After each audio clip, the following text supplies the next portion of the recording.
There's a lot of action in the world right now. This week it was Venezuela. Who knows what's coming next week? Cancellation of flights, of tours, that's all covered by insurance, right? This is where most people get caught out.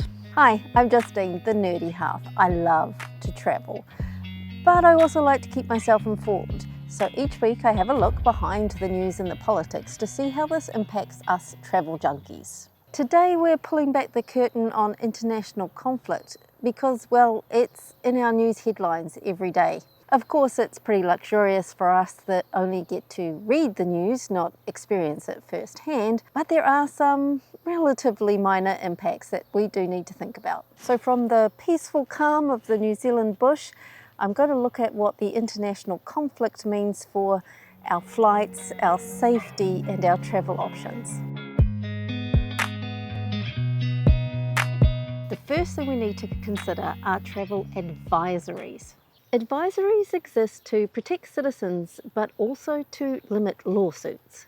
They're written for the lowest common denominator, shall we say. Those that don't keep an eye on the headlines, or those who innocently, a first-time traveller who perhaps naively wanders into an area of protest or riot. So to cover those scenarios, advisories are very broad. They're often put on entire countries when it's really just a specific region that might be having difficulty. I know this from personal experience.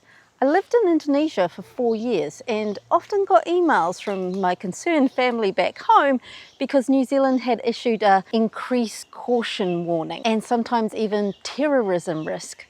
They would put a blanket travel advisory across Indonesia for unrest in Jakarta or Papua, when I was safely enjoying fresh fish on the beach in Semarang. Now, I would never tell you to ignore an advisory, but I'm going to help you understand what's behind them. Advisories do flag real risks in countries, but these aren't always in the tourist areas, and they're not always as extreme as they can sound. Right now, Venezuela is at level 4. Do not travel. And the reasons given do conjure fear. Armed conflict, violent crime, shortages causing riots, and airports and borders could close at any time. New Zealand's actually making a call for all New Zealanders to leave as soon as they can. Again, I don't think you should ignore this, but it might help to understand what lies behind. If an advisory is level 1 to 2, that's pretty much business as usual. You got to be street smart, keep an eye out, an ear out for what's going on, and keep in touch with the locals. I found myself in Athens during a time of tension when they had some economic woes, and the locals were hugely supportive. They welcomed tourists because it was helping keep their economy going. So they gave us advice to keep ourselves safe, and they made us feel really welcome. Very grateful. Even when you get to a level 3 advisory, tourist areas are usually still okay. But at that stage, I would consider skipping it if you're not experienced. Your best bet is to cross-check all the reviews, especially Reddit and other such forums, to see what people are experiencing on the ground. Once you get to level 4 advisory, then that's when I just wouldn't go at all. That's only for like if you're a journalist or an emergency worker. Sometimes it might feel a bit confusing making a decision around this. My advice is to check at least 3 different countries and see what their advisories are. If they're all aligning at level 3 or above, don't go. And it's not just for your own safety. You might actually be getting in the way of the people who really need help. So what does that mean for any of you that have already booked? It's not just those that were planning a trip to Central or South America that are going to have some problems. Airspace around the world is under debate right now. See, here's how it works. Every country owns the airspace above its land, out to about 12 nautical miles from its shore. That's straight out of the Chicago Convention 1944. It's like the global rulebook for aviation. What it means is you can't always take the shortest path to go from A to B. Just like you can't always just traipse through your neighbour's property to get to the shops quicker. You have to get permission from each country to go through its airspace, and usually you have to pay a toll, an overflight fee. So when politics gets involved, like wars, sanctions, coups, that permission can be withdrawn almost overnight. Countries close their skies and airlines have to reroute. Airlines aren't going to risk flying over a place that's dodgy on the ground. You can't rely on their air traffic control or what's happening in their skies. So we've seen this play out with the ongoing Russia and Ukraine situation. When Russia invaded Ukraine, NATO closed its airspace to anything Russian. So Russia flipped it back and closed its space to all the Western carriers. The result, flights from Europe to Asia now have to take a detour. London to Tokyo or New Delhi is now going to detour over Central Asia or the Middle East. That adds 2 to 4 hours to your trip and thousands of dollars to the fuel cost. Fares have gone up 20 to 30% on those routes. I think that's route for our American viewers. It's my Kiwi accent coming through. So right now, flights from North America to South America usually do go over Venezuela. So they're likely to reroute over Brazil, or take a slightly shorter route across the Caribbean, but this has weather issues. And anything going to Caracas is likely just to stop. Crews don't want to land there, they're not going to park their planes there. But sometimes these detours are just too costly. They mess with crew schedules and other flight paths, and so often they'll just be cancel that route altogether. So let's talk about the stuff that starts to impact your wallet.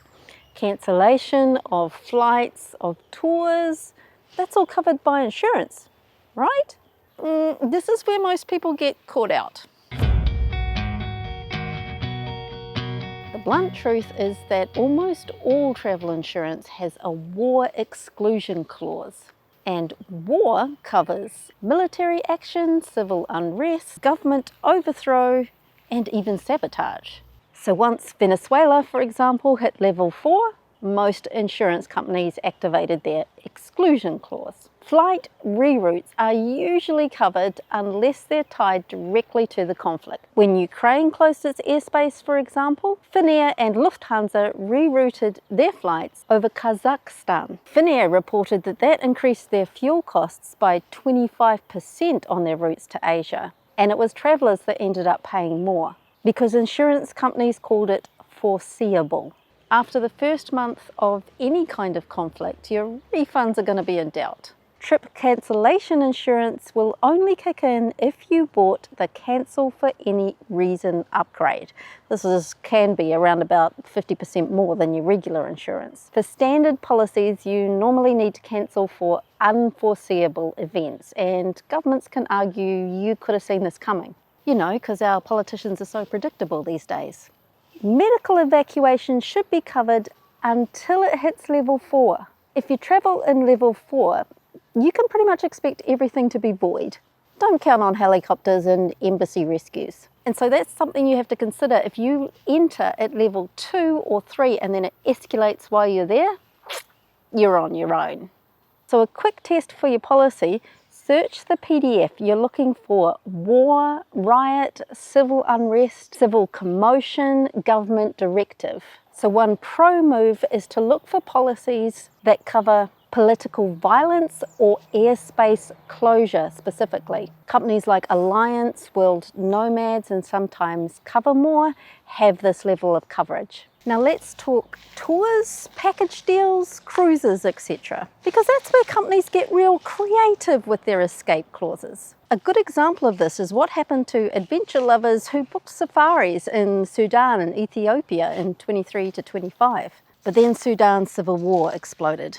The airport was captured and the roads became combat zones. Tour companies claimed force majeure and entire itineraries were wiped out and cancelled. No pyramids, no Nile cruises. There were also no cash refunds. G-Adventures offered 100% future trip vouchers, good for 24 months. Intrepid Tours gave only 12-month credits. Travellers reported losing thousands and their insurance was denied flat out. The Sudan had been at level 4 since 2022 and Ethiopia hit level 3 in 2024. So insurance companies rightfully claimed it was foreseeable, which kind of makes you wonder about the ethics of tour companies being able to offer such tours in the first place. Personally, I think it's a little immoral that companies can sell such trips when it's level 3 plus conditions and then bank on limited time vouchers instead of refunds. What are your thoughts? Let me know in the comments. So for anyone who's booked a trip or a cruise around that sort of Central American, South American area, I'd take another look at your policy right now. What they may do is just completely change the itinerary and still charge you the full rate. And if you haven't booked anything yet, please keep an eye on the headlines. And this is where if you haven't subscribed yet, you might want to do that now and hit the notifications bell. I'm going to keep you updated. With the US talking about Greenland, anyone eyeing up an Arctic trip might want to think through their options. Alaska cruisers are going to want to avoid the Greenland ports, and insurance companies can rightfully say there is a foreseeable risk. So with all this, there's a bit of a checklist I can give you to help you make decisions around your travel in the next year. Step 1, advisory checklist. And I've put a list of main countries' advisory websites in the description below so that you can make that comparison between countries. If one country's saying level 2 and another a level 4, you want to dig a bit deeper, check out the travel forums, and maybe even check with Facebook expat groups for that area. I still belong to my Montenegro expat Facebook group, and it's really helpful for travel advisories in that Balkan states. Step 2, check out your flight route and the airspace reality. So you want to open Flight Radar 24, again link below, and search your route. Check your route, your flight pathway, and see if there's any detours in place. If not, then you should be fine. But you probably want to check it again 48 hours before you fly. Step 3, check your insurance. Yeah, all the terms and conditions in fine print that we usually ignore. And for cruises and tours, check the cancellation policy. If they have a vouchers only policy, you might want to reconsider it, depending how much you're spending. Lastly, do a full-on gut check. Would you send your parents on this trip? Or your children? Do you have local contacts there? Think about your experience level, your language abilities. What do you know about their internet access? I've ignored level 3 when I was in Indonesia, and like I said, during the Athens riots, we were really made to feel welcome. But I wouldn't even consider going to Venezuela right now. Which is sad, because it impacts on their tourism economy, and that's something I'm going to talk about next week. Because like I said at the beginning, it's kind of luxurious for us to sit here and complain about the impact on our travel, when those caught up in the middle of it are really in a crisis. So next week I'm going to look at what does all this mean for the economies, for the people of the countries involved in the conflict? And what can we do as travellers to help them recover? Because the worst thing we can do is avoid these communities long term. And I've got lots of examples to share from my time in the beautiful former Yugoslavia. Once it was war-torn, now it is stunning. And it's tourism that's helping it recover. So next week I'm going to look behind that headline at cases where war and intervention have been turned into economic boom thanks to travellers like us. I'll hope you join me then. Until then, happy travels everyone!